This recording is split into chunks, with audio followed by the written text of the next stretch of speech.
মিষ্টি বন্ধুরা, আজ তোমাদের ছোট্ট ভেড়ার বড় সাহসের গল্প শোনাবো।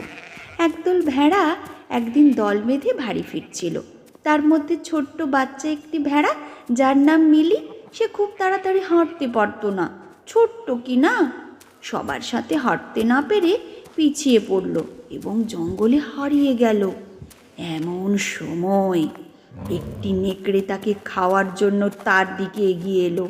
মিলি খুব ভয় পেল, কিন্তু সাহস নিয়ে মিলি বলল, আমি মরার আগে নাচতে চাই আর তুমি গান করবে, এটা আমার শেষ ইচ্ছে। সঙ্গে সঙ্গে নেকড়ে রাজি হলো আর জোরে জোরে গান ধরলো। মিলিও নাচলো। নেকড়ের আওয়াজ শুনে কিছু জংলি কুকুর তার দিকে এগিয়ে এলো। মিলি ভয়ে গাছের পেছনে লুকিয়ে পড়ল। সবাই চলে গেলে মিলি দেখল তার পরিবার তাকে খুঁজতে বেরিয়েছে। মিলি আবার সবার সাথে এক হলো। মা বাবার আদর খেতে খেতে আমাদের ছোট্ট মিলি বাড়ি ফিরল। দেখলে বন্ধুরা, সাহস থাকলে বিপদ থেকে রক্ষা পাওয়া যায়।